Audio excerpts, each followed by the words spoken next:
Welcome in. Cheers. Happy Sunday. Happy Sunday. Because we're recording, but this will be released on Thursday. Yep. I'm Stacey. I'm Morgan. And we're back. Do it for the story. It's another week.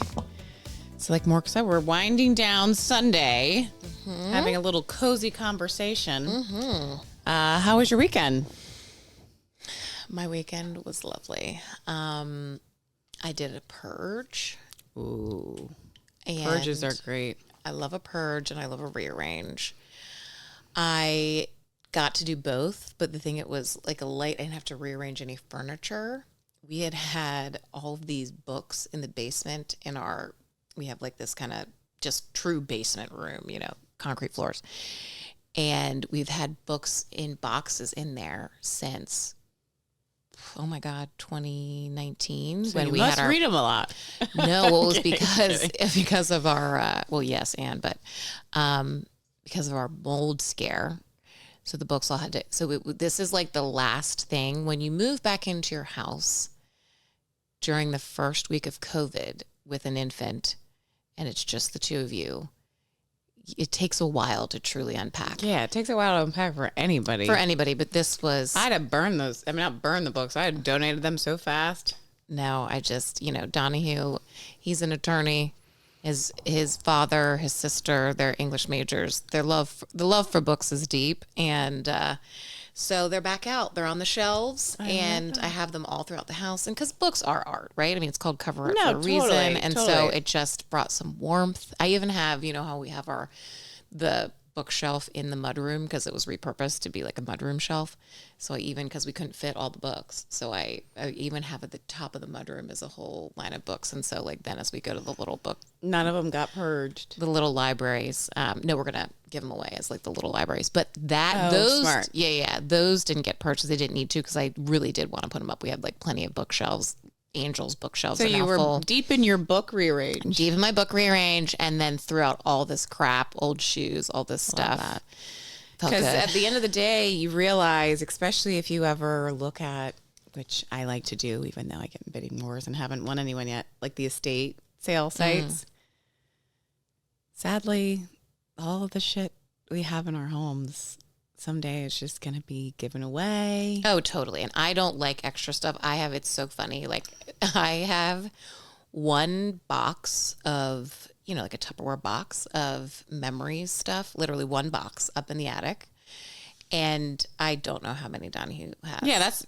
Yeah, we'll save that for another episode because same. But I think that also, at least for me, it was because like living in the city and we're living in apartments and living in studios, and you move and you move and you move. You just keep throwing out. And I'll just keep my clothes. That's my collection. That's my memory keeper. Exactly. That's my memory keeper. My art is my memory keeper. So the rearrange happened. Yeah, exactly. So the rearrange happened, and then my best friend, who's actually Elise, you've heard about her a lot, who's been doing a bunch of traveling, back with her husband, so super excited about that. And it was our dear this weekend, Elise. Great to have you back. Great to have you back. And our dear friend, sweet Warren. It was his birthday, so we had a dinner party, and it was just a fabulous. It was a pizza party. I actually, from very low key Friday night until right now, Sunday night, did not leave Eastport, and I'm not mad about it. I love that. No, I had the same. I was like dying because coming in. This coming weekend is Memorial Day weekend. And Stacey and I are traveling out to California. And us too. So different locations. So we'll be we'll be away. And I traditionally don't usually like going away Memorial Day. Same. Because it's like when I lived in DC, people left the city, so it was like quiet kind of staycation. And it just is nice to have a long weekend of like, get into the summer of do nothing, not do nothing, but be able to do the staycation kind of thing. Totally. Do what you want to do. I love a staycation. So I got a ton of gardening done. I was in the garden like literally yesterday. It was raining and I was out here. Joe was in the garden and actually even Friday, like I got some garden stuff done. But we divided and conquered. We because we Airbnb our house when last year we were doing it we were like, let's see what happens. And like, we would even like kick ourselves out of our own house if people like popped on and said they wanted to rent. But this year we were like, let's be more strategic. Yeah. Let's do when we're out of town and blah, blah, blah. And so we got hits for both vacations. And so that is my like excuse to purge, is like, gotta get ready for Airbnb. Yeah, get rid of this stuff. Get it out of here. I know I haven't. Anyway, but yeah, gardening around. And then today I went to a fundraiser walk for my girlfriend. Well, friends, both of them couples. Their son has cystic fibrosis, and there was a walk fundraiser for him. So donate to the cause if you would like. But yeah, so it was a good, chill. I'm tired. I was going to say, I did a lot. Chill in the sense of like, I did a lot of manual labor. Exactly. Same. A lot of manual labor. And then it was perfect for when my manual labor needed a break and I had to eat. I was forced to go to friends' houses to eat because otherwise I wouldn't have eaten probably all weekend. Yeah, same. And I also, got in a beautiful yoga practice Saturday. Good for you. I didn't know back. That. Nice. Yeah, and I actually shout out to Pam at IYKYK, which is actually where... Oh, my friend Heron. Yes, teaches yoga for reluctant men. Shout out to you, Heron. I was waiting for you to come in. Because now I know who you are via Morgan. But yeah, that class was coming up next, but I didn't see him in there yet. I love that. It was great. It was a great practice. And then here we are. And rounding out Sunday on the couch. Yeah, rounding out Sunday. So we did get a boat ride in on a Friday. Oh, good for you. Because even Friday night, we were doing gardening stuff. I was like, I got to get this done before it rains all day. And anyway, and I got to be hunkered down. But anyway, well, I'm glad we both had great weekends. We saw each other. The only night I didn't see was Friday, but it was nice to be locals all weekend. House bells. Just hit my mic. Word. I apologize. No problem. Don't do it again. But speaking of Sunday, though, and Sunday sessions, so for those that don't listen to Call Her Daddy, which are probably for people that listen to podcasts, or very few people, but Alex Cooper hosts Call Her Daddy. An amazing interviewer. She's freaking great. Yeah, and, when you think of, she's only 29. Yeah. I'm just... Girl, go. And we need that. We need more intelligence at... Yes, we need more vocal, vocal at all ages. But anyway, and so she does this thing, Sunday sessions. She typically releases one episode of someone she interviews during the week, and then Sunday is either her talking, just really, kind of like a vent, or just updating on her life or whatever, or, she'll bring her best friend on, Lauren. And so Lauren was on today's Sunday session, and it was a very serious topic, a very serious conversation. Lauren had recently been diagnosed with PCOS, as well as was told that she has, is it the CHEK2 gene? Yeah, she basically has a gene that is, you have like 2 sets of the gene, and she only has 1 set, so it's a mutation that, it's a gene that helps protect against breast cancer, and so she's missing that gene. So she has a higher likelihood of getting breast. It was like 68%. 68%. And so when you see 68%, and you're that person that rounds up, which is me, you're thinking, holy fuck, a 70% chance of getting breast cancer. So that's what the episode is really about, is her, like, how she got diagnosed, how she got diagnosed with PCOS, and then how she found out that she does not have this gene, if I'm saying that correctly. Yeah. And then the process that ensues around, her knowing that she now has this gene, and all the mammograms that she'll have to do for the rest of her life. Please listen to the episode, because we're not going to repeat the whole episode, but she ends up saying that she's most likely going to get a mastectomy. And so when I was, listening to the episode when it first started, I immediately, texted Stacey and said, you've got to listen to this episode, because they're talking about PCOS. Yeah. And oddly enough, too, I should say that we had talked about in the episode that we recorded, the infertility and acne episode, where we talked about, where I talked about my PCOS journey, we mentioned celebrities like Keke Palmer, who has PCOS and was on Alex, and was on Alex, but I don't think they talked about it in that interview. I don't remember. They definitely talked about acne, That's right. I think she might have referenced PCOS, but it was really about the acne in general. Yeah, it's been a while since this, but we said too, Alex Cooper, who is so open about her struggles with acne and that she'd been on Accutane so many times, and Morgan and I said, like, oh my gosh, it's so hard when we hear that with a younger woman, because we know it's not like things have changed from when I was 20 and being like, oh my God, why do I have this acne? It's like, let me give you a heads up here. You probably have some kind of hormone disorder or probably PCOS or, something like that. Something like right? That. And then so here we had said that. Literally, I think I said even before we were podcasting, just because I seriously will tell anyone who's willing to... Who wants to receive me an that. opening. Yeah. Right? Yeah. So someone saying, I have struggle with acne, I'm like, hey, me too. Mm-hmm. Here's what I did, kind of thing. So I did. I know for sure I'd messaged Keke Palmer back in the day before everyone even knew Keke Palmer is the PCOS, like she has PCOS. I think... she had posted on Instagram one day, like, oh, she was struggling with it. And I think I shared with her at the time the regimen that was working for me, if you were willing to be medicated. But anyway, Alex Cooper, I'm pretty positive I sent a message to her or like into their show, suggest a topic. And I was like, PCOS. Because exactly. Damn. And so when I texted Stacey this, I was thinking that, we've referenced it in our episode, exactly what you just said. And then going into it and realizing like, oh my gosh, Lauren almost accidentally got this diagnosis in the sense of she goes to this. Phenomenal is the only way to describe it. Like, I want to know who this doctor is. Yeah, that was my first thought. Who is this gynecologist? Yeah, that just, says, oh, let me do this hormone testing on you. She had no complaint. She was literally going in for her first appointment.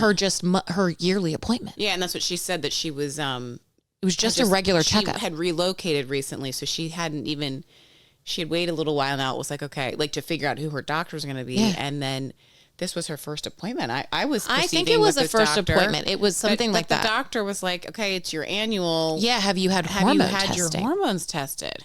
And Alex Cooper has the same reaction that we're having now. I've never had my hormones tested. My jaw dropped because, again, if you listen to that infertility and acne episode, I'm like, you were begging for that for years, and even told no when you brought it up. Health, because to get paid, just get the hormones tested your own.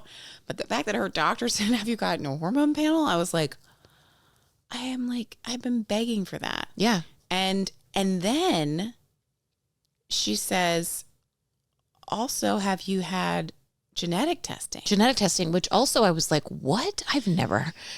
I mean, that really, again, this doctor, it's like, we need to know who's trained this doctor. I have so many questions. Yeah, I want to know the age of the doctor, because I want to know, like, again, is this more new, which I'm assuming, honestly, probably younger. I want to know, I wish I could know if this, where did she learn this? Is it because she has PCOS? Because we've talked to other doctors. Is it having your journey that maybe they're more just focused on whatever. So many questions about it, but also, if the doctor is asking, have you had your hormones tested? Have you had genetics testing? I think that is something that you have to pay for. It's not like insurance covered. Sure. Typically in most situations, like even fertility. But I'm thinking, if you're suggesting hormone testing, and I don't know the genetic side too, that I'm assuming you're going to have covered with insurance in some capacity, right? If the doctor's questioning it, I don't know. She didn't mention it. Lauren didn't say if that was or not covered, but regardless, that's the point.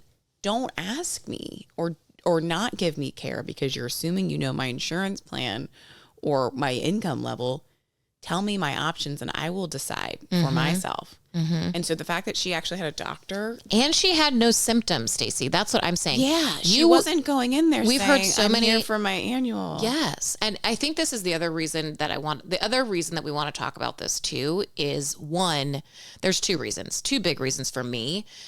That one, we want to help Lauren. Like, I'm like, okay, she's now going through this total roller coaster of like, I have a 70% chance of getting breast cancer. Yeah. You know, she's 29, figuring out if she's going to get a mastectomy. Like, all of that is intense. So then, and then having PCOS on top of it. I mean, I know what it's like to have like 10 different health things going on at once. And if someone can, and I've done this for people too, like, who have asked me, oh, you have, how did you get from A to Z? So I'm like, I will do anything for anyone to not have to go through, you know, 50 steps. If I can cut out a bunch of them for you. So that's, you know, our first thing is that we want to help her and like cut down any questions, issues, but also there were our posts that we made on Instagram for the PCOS and fertility, you know, episode that went viral because there are so many women that were commenting of just people with a uterus. And I say that people because, with a uterus, yes, that's the right sure, term, but also blown away by the amount of people that maybe don't identify as a woman or are identify as a woman and are not in a heterosexual relationship. Because, of course, again, I'll say it, my, you know, hetero privilege is to be thinking when the doctor says, are you in a relationship? And, you know, they ask man or woman, they know that in my chart. So they know I'm in a heterosexual relationship. If you're not, they're not going to ask you the same fertility questions. Mm-hmm. And that's what a lot of people were getting at. In a lot of the comments, a lot of followers too. And I even, I don't remember their name, but I DM'd back and forth. So I said, oh my gosh, thank you, had reshared the post. And I said, thanks for sharing. And I said, also, thank you for bringing to my attention, because in the reshare, they had put like, anyone for a uterus, this is a really important topic, especially for people in the LGBTQ IA plus community that don't maybe get these questions. And I'm like, and then I was just seeing an overwhelming more people commenting and then even looking at different profiles. So, well, and I will say, I really appreciated Alex Cooper had the same, you know, her zillennial self of like any person with a uterus. She said the same thing. Yeah. But also, you know, that point exactly, that person that reshared talking about the LGBTQ plus community, and you now, that think about, you know, Lauren and Alex Cooper were sharing, because Alex Cooper alludes to she's got something going on, or, you know, that, and gynecology visits for something specific that she has going on. And, you know, they talk about how intimidating it is to go to these appointments and the doctors are so intimidating. And I'm thinking to myself, this is Alex Cooper, a beautiful, white, privileged woman. And, you know, we've talked about that before, you know, or actually we've got an upcoming episode, how we talk about, you know, my birth story, about how, you know, it can happen to anyone. Yeah, it's not part of doctor's training. I've had a friend of mine who is a doctor, I've asked, and they literally said it wasn't a part of the training. What wasn't a part of the training? To talk about, like, to ask the patient, like, have you ever been sexually assaulted? Oh, yeah. Well, you skipped ahead for a second. No, you're fine. I was just simply talking about how, can you imagine, like, Alex Cooper is intimidated and Lauren are intimidated. Like, talking about, you know, the transgender person who, can you imagine trying to find trust in a safe place? And again, but yes, to your point about, she also brings up the sexual assault. The DMV, the DC Metro, you know, DC, Maryland, Virginia. And so, I mean, DC is like the capital, obviously, of the U.S., but it's like gay capital too of the U.S. And so you think about doctors, and I've been to different, you know, general practitioners that do advertise, promote that they work with the LGBTQ plus community, because we don't need to explain for them like how all the trials and tribulations, you know, when, again, we're trying to find a safe place. But I'm thinking flyover states, you know, small town, and it doesn't even matter. It's just, again, so that's a whole other thing. But totally anyone with the uterus, like, and the struggle, but the comments too in that Instagram post, our post, it was, I mean, you guys can go ahead and read them yourselves, but, you know, people talking about, you know, wish I knew this or thought of going to advocating for myself in a different way, or knew more about PCOS or knew more about endometriosis before I had my uterus removed, or, I was begging my doctors for this and the other, all these just horror stories. Or I live in the state of Tennessee and, this, that, and the other can't be done, horror stories. And so there's that too, but it really did. It's like you said, I'm like because PCOS is the number one endocrine disorder for women. Yeah. What is it? 1 in 10? It's 1 in 10. And I think it's, 1 in 10. 1 in 10 women have, or 1 in 10 people with the uterus have PCOS. The kicker too is it's like 75%, I think, is the stat that are like undiagnosed, because there's such a slippery. Say that again, though. 75% are undiagnosed. And I say that too because if you're a woman or a person with a uterus who is like we talked about in the other episode of me feeling the medical gaslighting, like I think I have PCOS, but maybe you have gone through the steps and your doctor has done the tests. The Rotterdam criteria, for which is how kind of the basis for getting diagnosed, is based off of and that's what was interesting too, because Lauren did talk about the check boxes when she talked about, okay, checked that box, which was not having a regular period. It cysts on your ovaries, which again, it's really the follicles that haven't become. They're not truly cysts. Yeah. But you're supposed to have 12 or more cysts on the ovaries. So it's supposed to be like pearl-like. And then the third is genetic. If you have a sister or your mom had PCOS. And so that's the Rotterdam for do you have PCOS? But again, I've known other women that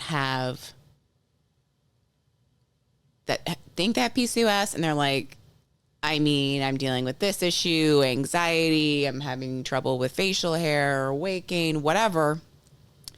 And they're like, I haven't been diagnosed with it.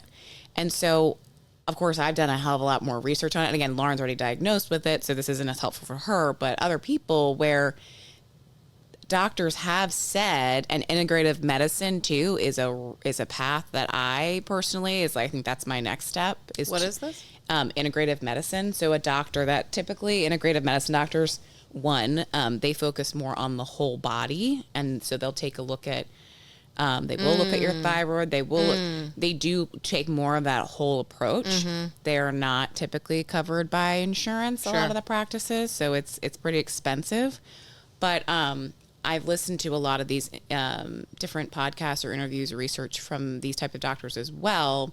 And they have really done a deep dive on, or one in particular did a deep dive on the different types. They're like, okay, just because which is one I had to deal with.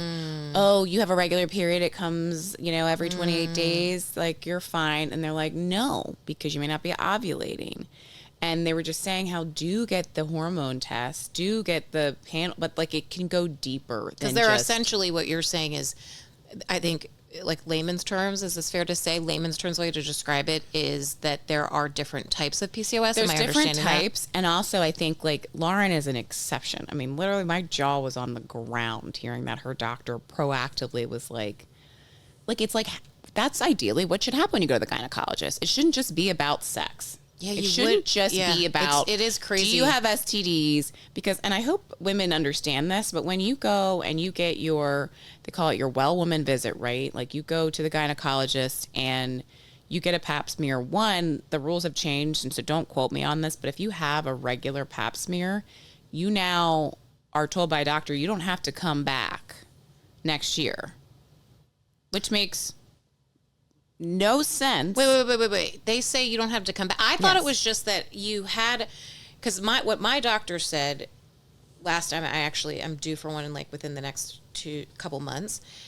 But last year, I'm fairly positive what she had said was, the year before that, you had a regular pap, so we don't need to retest you. But it wasn't they still sent me the email reminder for your well woman visit. No, they literally, practice? I have been to the gynecologist and they're like, why are you back? No. Yeah, I swear. And so, not to tangent, but I will tell this because. Wait, so when would you go back? Exactly. And as a woman, think about it. Men do not get tested. I don't care. Straight men, please DM me. I literally can think of all the men I went on dates with, and I'm talking even guy friends. Sorry, you know who you are. I would ask, when's the last time you've had an STD test? I can say 90% blank stares. I can seriously remember the one guy that was like, I'll go show you the paperwork. I keep all my medical stuff.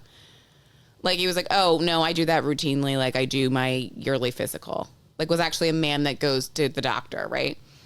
But most dudes don't get an STD test. Same for a woman. If I didn't go to the gynecologist every year, and most women are motivated to go for the well woman only to get their birth control refilled. And so when you say you don't have to go for your pap smear, and I remember saying to one doctor, well, you'll see me again, because my insurance did still cover it. That's what's crazy. And I'm like, then just do it again. Because the pap smear is about the cells. They're checking your cervix, your uterus to see, if everything's normal. They also will, which is also why tends to happen more often the further you get away from your 20s, that at the gyno, they'll say, do you want to be tested for gonorrhea, chlamydia, and herpes or whatever? Yes. Yeah. And so they specifically ask you that. Yeah. Because that's a check. Yes, we will do a blood test or whatever. But then the additional one too is, do you want to be tested for HIV? And if you don't go to your well woman, when are you doing that? So I remember saying that to a doctor, like, no, you'll see me again, because that's just me, like, that's a good habit to have. But so fast forward, I only tell this story too, because that was a big part of their, not to reiterate the whole podcast, but also them saying is, do have these checkups. But in 2020, when everybody was scared to go to the doctor and the dentist, all your preventative yearly checkups, I too pushed off going to the gynecologist. Well, and when you're young and you're healthy and you're like, oh, I have to pay $50 to go to that appointment, or I guess your yearly would be covered. But still, it's still just, I got to go to this other appointment. My birth control's good. You're not going to, again, you're young. And if you're not seeing that you have a physical symptom of something, you're like, I was absolutely good. That person. I was absolutely that person. I was like, I'm good. I'm healthy. I eat right. I run. I exercise. I never ran, actually. I mean, I ran and then I couldn't run anymore. That should have been my first sign I had a problem. My knees stopped working. But I'm saying that too, because in 2020, I didn't go to the gynecologist that year, whatever, because of COVID. And then I was like, ooh, I should go. As soon as I was vaccinated, I may not even have been. I was like, I should go have this appointment. I pushed it off last year, and they're like, oh yeah, abnormal pap. I'm like, so you might not have had to have precancerous cells removed. Like, literally, they're like, this would 100% become cancer. So had I not gone to that appointment. No, but you're also saying it wasn't just not going. Was this the appointment they said you didn't have to? Oh, no. You hadn't been tested. I hadn't been. So you needed to, I needed to go back. But still, exactly. Your point is go. And I had, and that was, so go. Go. And well, let's. So that's the only reason why I say it, because she actually, and especially because the example that she shared, if she had just relocated, like, to Morgan's point, in your 20s, the last thing you're going to prioritize is proactive preventative health. You're going when you're sick. Yeah. And I get it. It's crazy. Been there, done that. But I do want to, so like part of this, because I do want to, I feel like I want to talk to Lauren for a second as like, girls on the couch. Like I know we would hit it off and be friends with them. Like I can absolutely. Yeah. So I want to talk like, we're a couple years older, and so seen some things. Let us help you. And so a big piece of me listening to that episode was like, I've learned so much about PCOS and about women's health from you because of your journey. And even I, as someone who does not have PCOS, but when I heard her say, well, they put me on birth control. I'm not a doctor. I'm not saying that this is wrong, because clearly, like, even the fact that her doctor tested, I'm like, you're in a 1%er, the fact that you're even doing this testing. So does that doctor know something that we don't? But I was curious why the birth control, why the IUD. Again. And, you know, because the piece of this for me is she is 29 and she just moved in with her boyfriend. You know, Alex just got married. I can only imagine that, you know, I could totally see Lauren. You're on that path. She's going to get engaged within the next year, most likely. And so I'm just thinking of a couple, the things that are coming to my mind, which as a non-PCOS having, but a sister of a PCOS person. Sister. You know, sister. Is what was your take on birth control and fertility? And I, you know, like, and I get her situation is very different because she has this whole, you know, non-cancer cancer. It's like, you know, that, but what was your take on that? Well, like, what would you tell if you could talk to Lauren? Like, I'm feeling talk to her right now. I've obviously had so many questions. And again, we already covered the spot where I was like, great, you found an awesome doctor. Stick with her. If she moves, you move. No, I'm kidding. But seriously.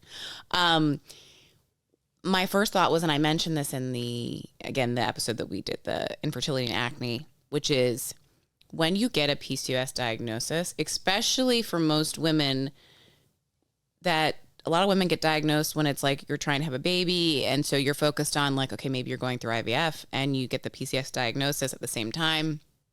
So you kind of have to choose a lane to focus on. And the fertility is the one that usually has the time stamp, right? Or the ticking time bomb. So in my situation, that was advice I got from, you know, again, Alara, one of the nurse practitioners that worked with me through that, and also a therapist that was more reproductive health focused. Like, okay, right now we're focused on fertility. So for Lauren, I would say you're doing the right thing as far as you just got two huge health, life-changing pieces of information that I too would be focused on. That 68% having the CHEK2 gene mutation, right? The cancer. And so it's like, take that in, do that research. But at the same time, because even the episode, it was like, you know, have PCOS.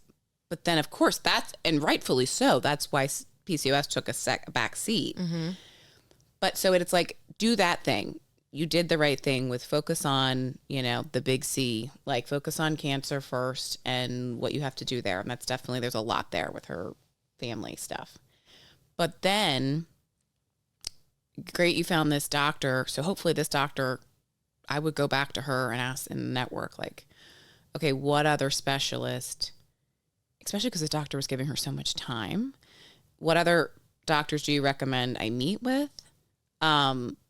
What are some other things? Because a lot of what doctors didn't talk to me about, I've never had a doctor talk to me about the nutrition and the food, which is like, the lifestyle is literally like, that is the focus area for PCOS. And was that through your own research, or was that Alara? How did you find that again? Own research, and then Alara validated it. I mean, I had one doctor that later said, oh yeah, you know, diet and health, like, you know, you might want to take myoinsitol.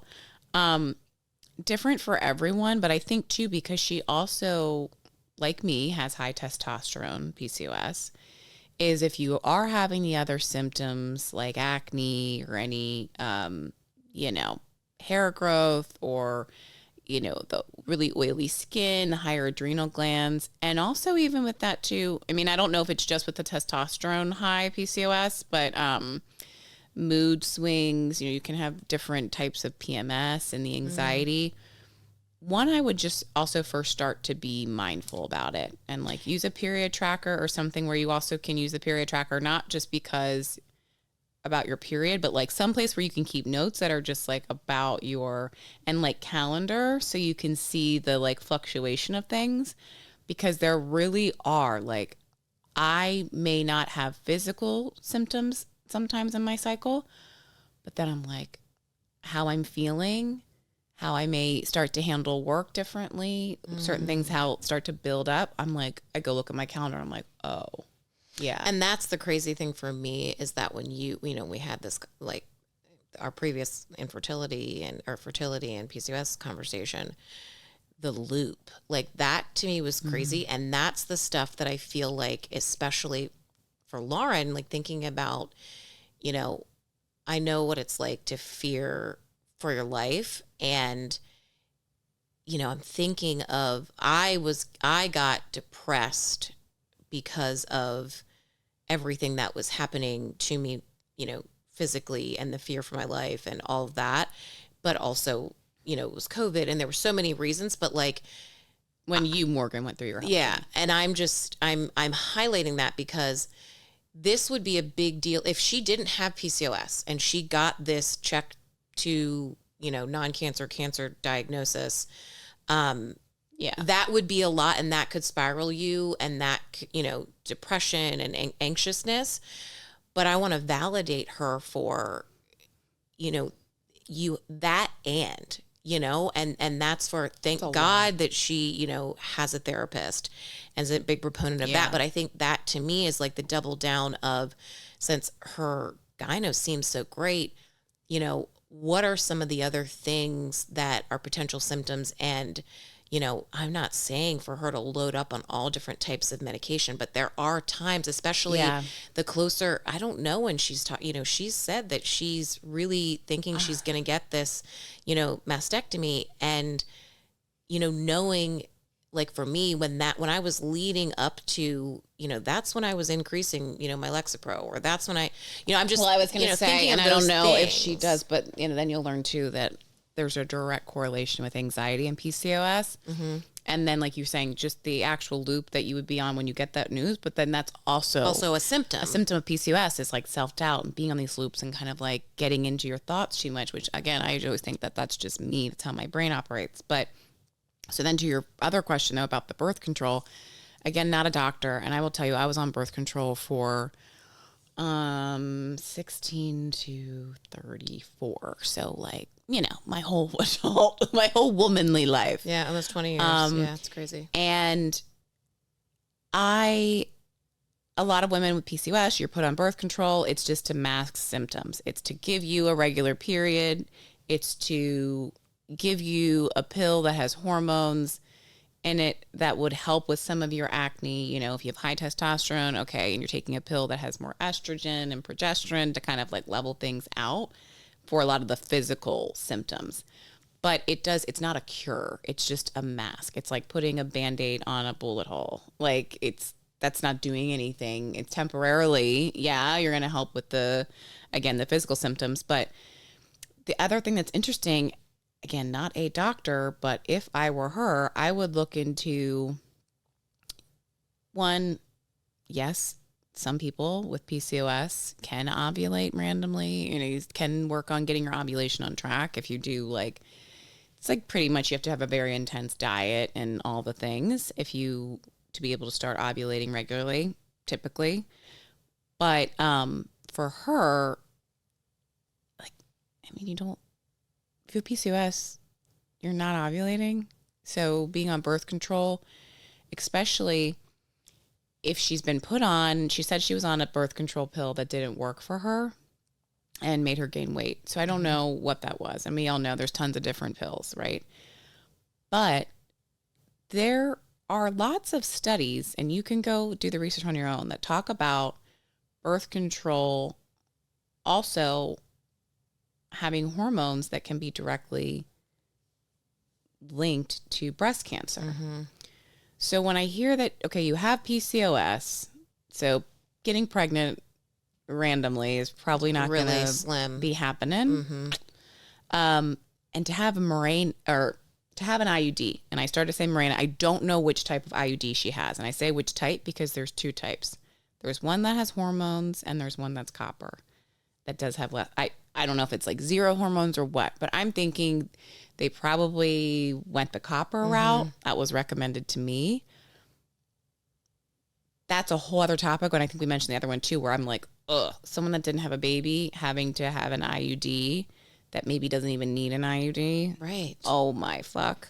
the pain, and they don't even give women like painkillers or anesthesia or anything for that. And there's been so many, go Google it. There's been after we mentioned that, there have been so many news stories about women and their experiences with IUDs. And I, for one, was in an office where the girl next to me had just got an IUD, and I heard the nurses talking about it, saying like, oh my God, another IUD, poor thing. Like, yeah, an IUD. I could hear the girl like crying out. And I'm not like, again, that was someone that hadn't had a child yet. So I hear those things and I'm like, why are we going there? Sure, you hear that she doesn't want to get pregnant yet.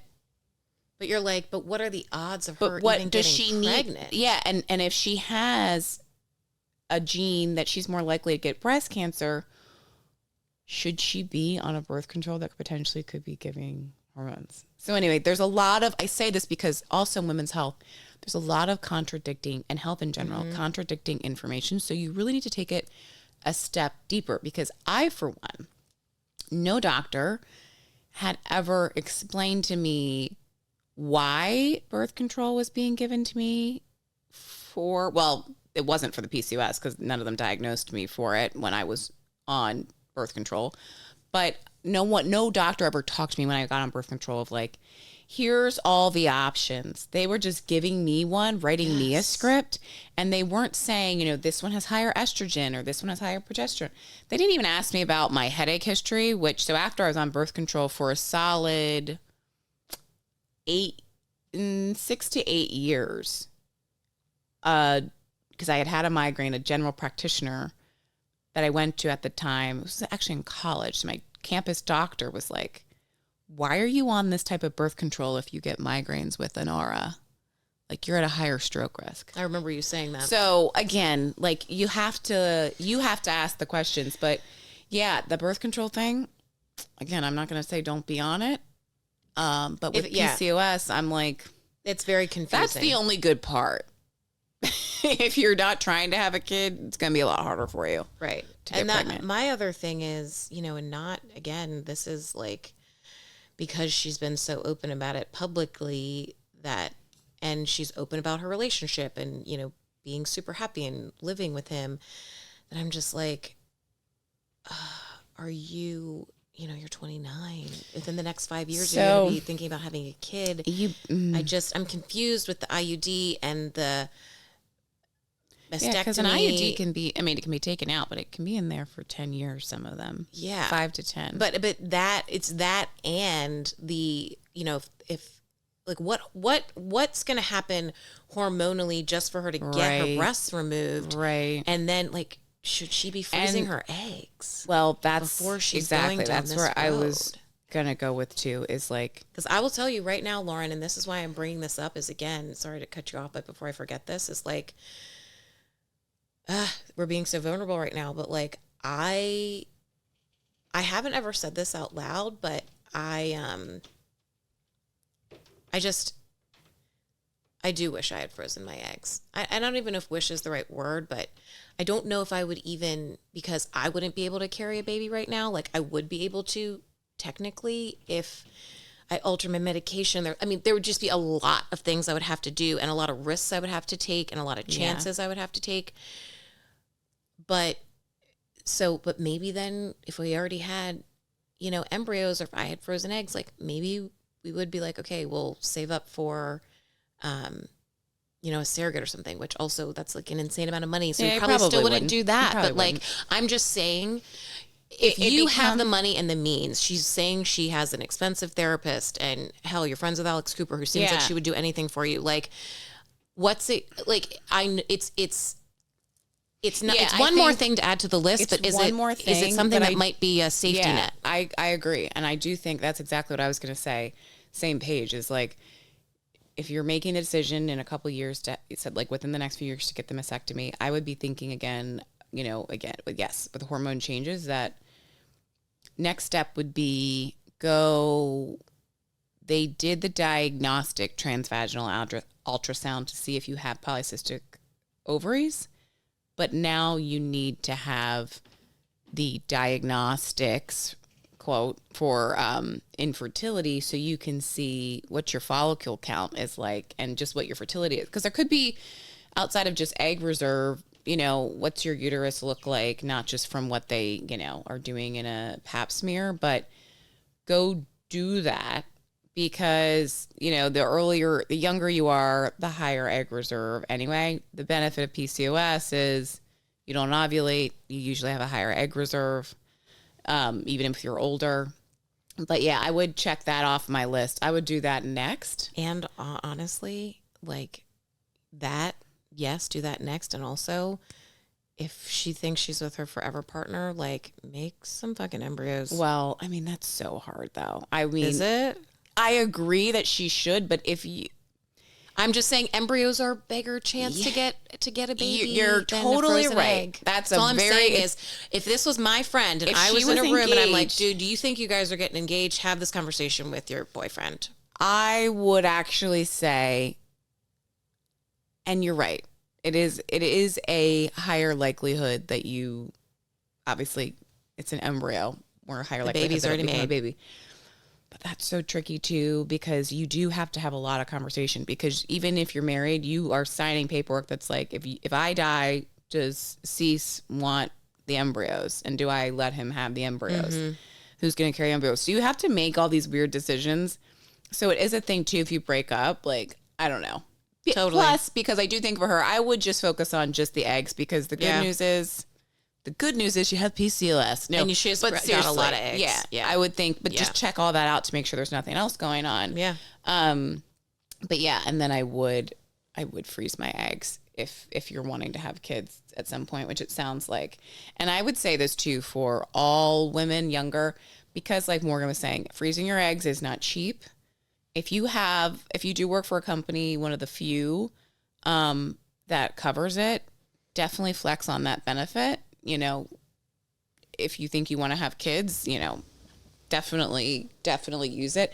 But if you are thinking, okay, I'm single and I'm 30 or whatever, 29, 34, still go do the infertility, just so you can get a gauge on what your fertility situation looks like. Yeah. To know if you should freeze your eggs or not. But yeah. But Lauren, I would say step number 1, just freeze the eggs. Yeah, because I also just from my experience too of like,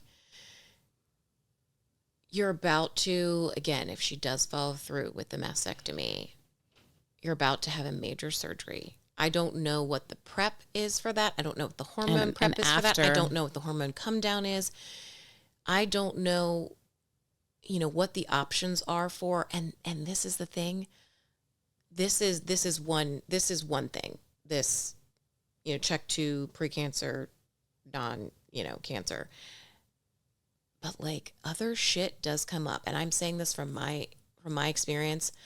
I ended up having so many health things happen at one time that sometimes shit luck happens, and you might have like a really fucking bad reaction to, your mastectomy, and it takes you even longer to heal. Yeah. And then you're like just trying to gear up to have like your new boobs put in.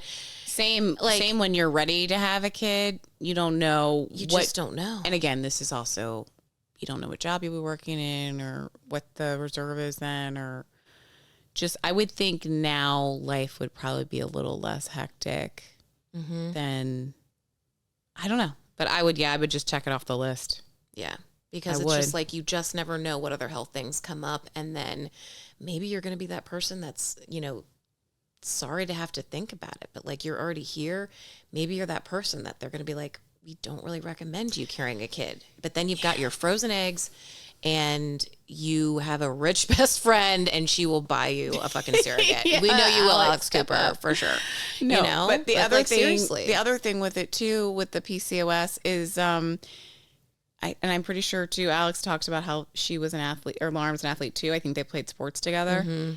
Is something that I too, as someone that needs exercise too as a coping mechanism for me and for my anxiety and everything else, also as well as feeling good, is you realize some of the exercises or some of the workouts you're doing are really counterintuitive, for PCOS. Like it can actually, especially for those of us that have the higher testosterone, because cortisol, stress hormone, can spike the testosterone, vice versa, or any, doesn't even matter if you have the testosterone, higher testosterone type, right, of PCOS.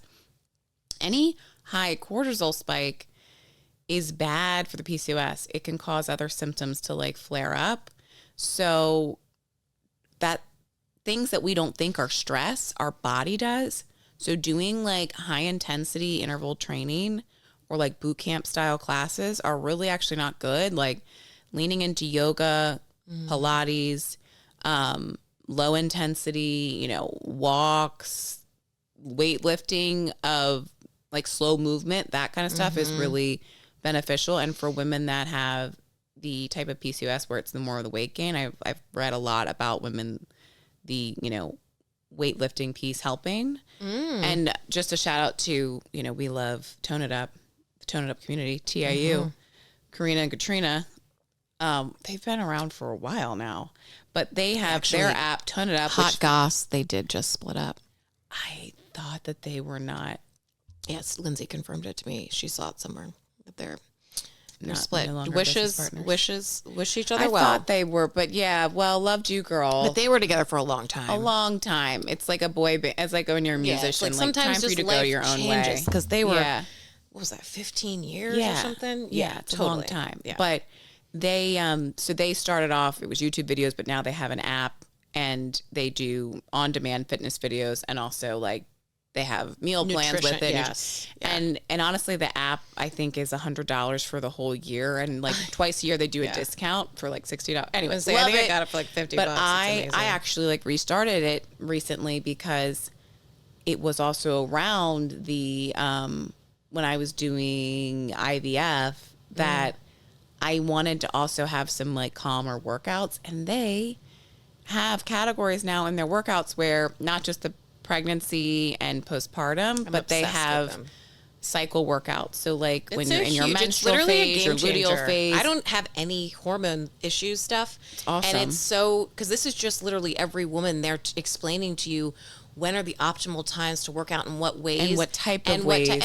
They're not just saying, because this is they're very holistic type of. Yeah, and it's like they're not just saying this is when to work out to get your maximum results. They're saying this is when you should be taking care of your body. Yeah, this is when you should body. be just stretching and doing yoga. Which is so nice that they're doing the work for you. That like, I've read about that and want to do it, but you know, in the moment, it's another thing you have to decide. Plan. Yes. But what's also cool is that they also they have low intensity workouts, so it's easier just to find those. But I think it's also recognizing that it's not just. Yes, it's the food you're eating. You kind of want to eat more like you're a diabetic and also have like lots of fruits and vegetables and all those things. But there's also things you can do with the high testosterone, like drinking mint tea and incorporating flaxseed into your diet can help to naturally lower your testosterone and stuff like that. And like taking myoinsitol is a supplement that like I think every PCOS sister or girly should be on, is what I've read, but that helps too, again, with the insulin resistance and balancing of the hormones. So it's a lot, but also hopefully you get some validation that like other health issues, you can kind of be like, I wasn't crazy. I wasn't insane. You piece together, I'm not crazy. This is. Yeah. But, I think, you know, first and foremost, I'm so sorry that you're going through this, Lauren.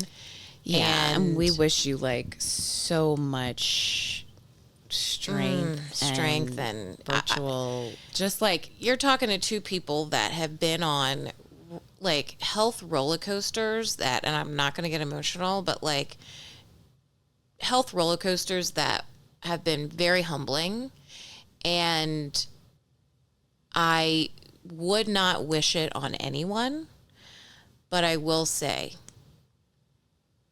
I am better for it. And I am not trying to say that this is somebody's plan and like everything happens for a reason. None of that bullshit. But like, I do try and bring the positivity where I can, because in these moments, like you do need it and it's hard. Well, and I do I have a different outlook on life. And if I can take you a couple steps closer to where you'll end up being like 2 years after this happens, is stay present. Yeah. And know that you will get through this.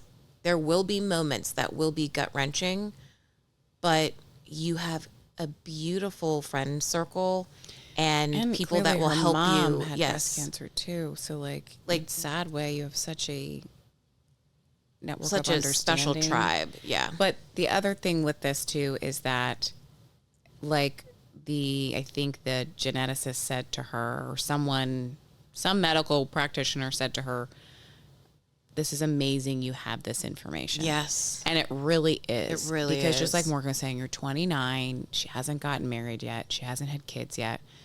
You know, I'm not going to go into it. It's their lives. But Morgan and I know too many women. Yeah. Too many women right now, like 40 and younger, that have breast cancer, had breast cancer. Yeah. And some of them too didn't have BRCA gene. And it's something that we've been seeing in the head. It was just crazy too that this episode of Call Her Daddy got released, because there have been so many headlines recently too. Thank God there's some headlines about it. Maybe we're just seeing the headlines because they're probably, you know, things that we're talking about. And but the rise of breast cancer in younger women. So they're seeing a larger increase of breast cancer in women in the like 30s age group. And when they look at the studies show that's the group where it's growing. It's not the 50 to 60. It's that 30 category. So I'm like, that would have been Lauren's next age group. She's 29. And you know, she could have had a kid and then found out she had cancer right after or before, and then had to do, you know, freezing her eggs in a different type of way, rushing to kind of get it in and get it done. So it is something that, like they said in the episode, it's a reminder to all women, because I had just said the same thing to Morgan, like, I'm bad about checking my breasts. I am too, because I think it's also, and even, you know, Lauren and Alex talk about this, and literally during the episode, I was like sitting there giving myself a breast exam because I'm like, well, might as well get it done right now. I'm thinking in the car, listening to the episode, and she dropped top. I would never in the car let go of the wheel. No, I was purging my books, rearrange. But no, and I was like, so I'm like giving myself a breast exam. But I know that there's a piece of it too, is because I think you, like Lauren, she even said it. My mom had breast cancer, and she's like, I can't believe it. You know, she basically is like, you know, my mom had breast cancer and I wasn't doing the exams. But what I think so often, and this is why, just like Alex Cooper, you know, we're such big proponents of therapy, is because even that, you know, it's triggering. Lauren, it's triggering for me. My mom didn't have breast cancer. Yes, our grandmother did, but our grandmother did in the old, in quotes, old age category, where they say that's not, you know, gene connected. She was 70. Yeah. And 70s. But it's just those things. But I know for me, just my general health issues, right? The breast exam is triggering for me to think of it's another thing. And even right now, I just turned 40. It's triggering for me to set up the next gyno appointment and do the mammogram. You bring up a good thing, because at 40 you get the mammogram, which that's the other part of it that's so messed up, is like, I think, speaking for myself, because I haven't hit 40. And that's the problem. Like a Lauren, who, again, she doesn't have cancer. She has the gene that could put her at a greater risk.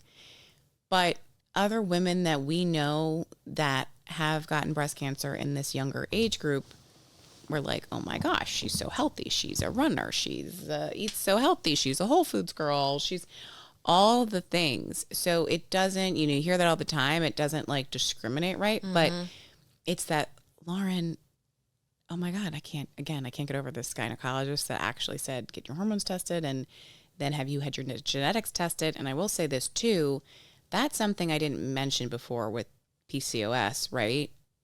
I said, like, you know, ask for the hormone panel, but when you have PCOS and then you want to have a kid and you need help via IVF, they will offer you genetic testing to test your embryos, and you do it genetic testing on the two parents right before.